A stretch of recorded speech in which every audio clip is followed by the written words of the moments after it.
So the iPhone 15 came out. Actually, I have one. And it was interesting because it was the first iPhone that Did you say you have an iPhone 15? Yeah, I Oh, do. look at you, baller. No. They suckered me into like the annual purchase. Maybe not everyone, but I'll skip one and get the next one. That's how it works. So they actually started manufacturing in India. So iPhones weren't actually available in India. Not like you go to the store and buy one available. So India has this thing, and we'll talk about it in a few minutes. But basically, it became in 2023 the world's largest country in terms of population. It's about 1.5 billion people. It's actually about almost 40 million people more than China. Most of our lifetime, it's been China was the most populated country in the world. India has now taken over, and imagine you're a company like Apple and you can't, sell your products in the biggest market in the world, right? So I guess the negotiation they had to make with the government of India is for them to sell in India, they had to make the iPhones in India, right? And in countries like America, iPhone actually is higher than all Androids, right? And Canada might be not too far behind, right? So and then you have countries like India that's basically all Android, right? Not anymore. So what do you guys think about this? Like, first of all, India now producing the iPhone, India now becoming world's largest populated country. And, you have people coming out, Indians coming out in movies, Vivek Ramaswamy coming out, and he's one of the candidates for the Republican Party. Is the rest of the century time for India to shine? I think India is on the way up. I think they're looking great. I think if Apple is going to get with the times, they'll definitely start producing phones in India because that is on pace to be one of the largest economies in the world. Right now, I think it's in the top 5. But it is growing faster than China at the moment. China is much larger, like in terms of GDP, but India is just booming right now. And it's going to keep going because a lot of China's population, they're getting old. They're approaching retirement age. And when that segment of the population, the working population, retires all of a sudden, the economy is going to take a hit. Well, that's what happens also when you have like a one-child policy. I know it's no longer in place. They've opened that up. But, you have like a generation or two almost of one-child policy. Mm-hmm. And, people don't think about having large families. So it's not easy just to say, oh, now you can have 2 or 3. And people just do it, right? So, when you have 2 human beings producing one, right? You repeat that hundreds of millions of times, basically your population goes downhill, right? Yep. And India's population you mentioned is very, very young. It's one of the youngest populations in the world in terms of the bell curve is a lot more towards the youth. Yeah, right. And that's what you want if you want to have a successful country and a company. You want to have a little bit more people on the youth, the younger part of the bell curve. Yeah, I mean they're already in the workforce or like just getting into it, and they're the youth, right? They're gonna be producing for years to come. So you think India's gonna surpass China? In terms of the overall size of the economy, yeah, maybe in 30 years. I think that's ambitious. 6 times, growing 6 times faster than China. 6 times? Yes. That is astronomical. Yeah. There's a couple of things also going for India in this. So India made a decision a long time ago, and then some countries make these decisions. Korea made this decision, right? Think right after the Korean War. Japan made the same thing after World War II, where they get their butt kicked, and we have to rebuild the country, right? And then the government becomes so, almost like a dictator, literally, mm-hmm. and, brainwashes people to think in a certain way. I've worked with people from Korea where they and I'm not saying every Korean's like that, by no means is it like that, but there was someone that really stuck out where he almost valued his company, his job more than it was almost like par, like mm-hmm. family, God, job was like almost same, right? Mm-hmm. But when you have that loyalty, mm-hmm. Over a long, long time, you have a lot of people, that's when countries rise, companies rise, right? So, but that kind of programming takes a couple generations to happen. So I think to say that, the 21st century India would surpass China, they still have a long way to go. Yeah, their population is growing, but being a Canadian, you see a lot of people migrating from India to Canada. A lot of their young population are moving here. So why are they coming here? Yeah. If that's the case, if India is on track to be, the next great superpower. Also, like, if you think about the technology and advancement that China has, they have it down pat. So India does have some time before they're going to get to the level of production that China is currently at.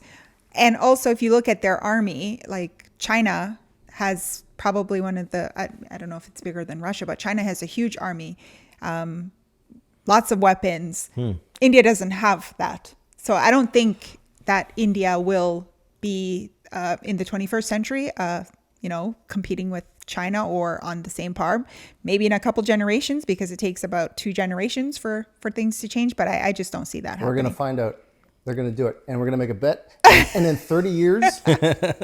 With interest. Yeah, we're going to see it. Because India also has great relations with Canada and the U.S. Do they? A lot of... Not right now, they don't. Not they do. Of course Canada... Weren't we? Wasn't there a travel advisory because our prime minister accused them? We used to have a great relationship about 3 months anymore. ago. It changed. We It's don't. still good. That's just minor political tension. That comes and I don't know about that. I don't know about that. So let's talk about a couple things. So Keisha brought up some interesting points. So one of the points was, people are, the younger people. It takes its time for that to impact. So she's right. We're 24 years into the century. Even if it does take, say, 40 years, 40 years, you kind of only have about 1/3 of the century left. But I think, in one generation, about 20, 25 years, lots can change. And you're right. We do have, I think India is, if not the number one immigrant population that comes to the north, to the West. It's if it's not number one, it's definitely in the top 5, and it probably is number 1, right? So it's good point of why are they coming here if their country's so great. But I also saw this when I was younger, where China and Hong Kong used to have the highest population, right? And then what happened was, then I started hearing less and less people coming from China, and then all of a sudden I started hearing people that I used to work with. I don't know if you recall, we used to work with one person that actually moved back to China, which was really odd because it's the opposite, right? People come from Eastern countries to the West, but it was a case where someone went back home. And now you hear less people coming because their country is getting better and better. I think India, maybe in 20, 30 years, you're going to have less people wanting to leave and escape and feel like, we can just stay here and have a good life, or as good a life, because there is something to be said about their future. I mean, I don't think it's about escape. There's opportunities here. There's plenty of opportunities there. Very competitive. So, quality people will go to where the opportunities are. And I think if they see it here, you see the opportunities that, their family has had. That's enough to bring them. I don't think it has to be like dire straits in India for them to consider. But the reality is that does happen. Like, people do feel oppressed. So either it's oppression, lack of, economic opportunity, lack of religious freedom or freedom of thought.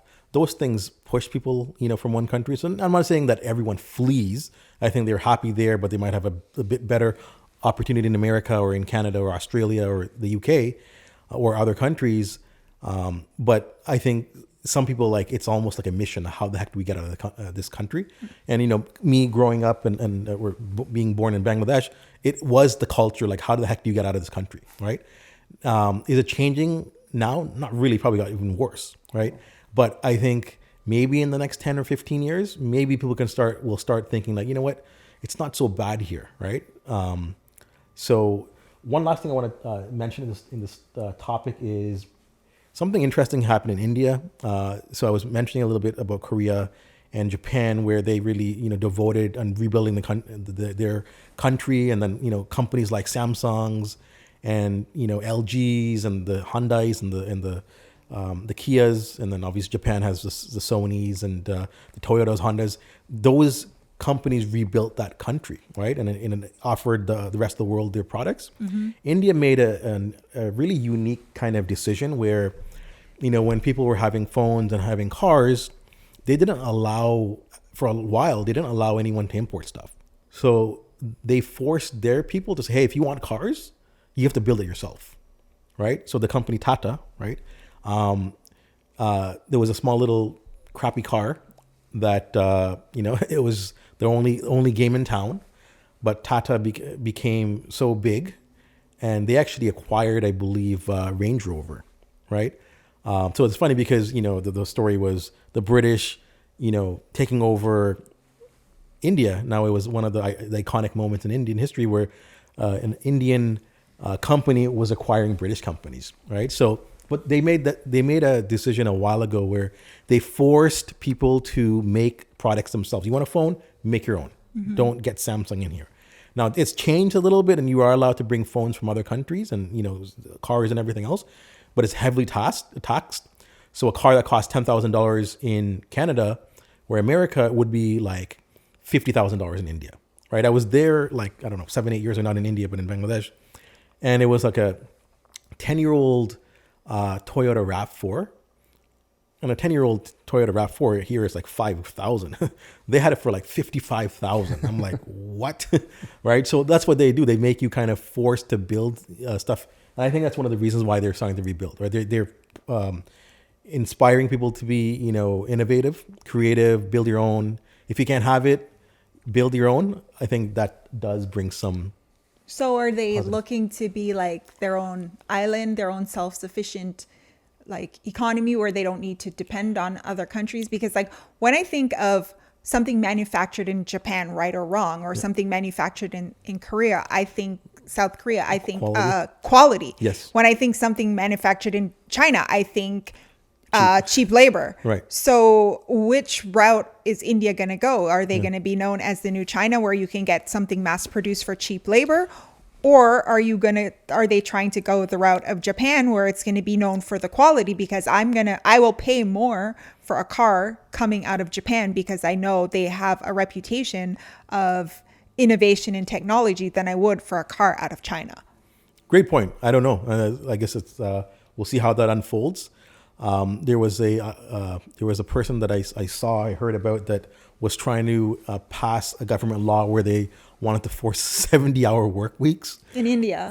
Yeah, and see that's maybe the reason students, we live in a city where it is a high population of South Asian. Sure. And I don't know which country they're from, but you can tell it's a huge South Asian population. Right. So, and when you go to, driving home and you'll see a midnight shift and it'll be young South Asian students at the bus stop waiting to go to, 50 of them waiting to go to probably Amazon. When you see the bus route, they're going to the Amazon warehouse. Yeah. And I can't tell the last time I got something delivered that it wasn't a young South Asian person. So I guess, again, I go back, if India is on the come up, why are so many of the young students coming here to do those kind of jobs?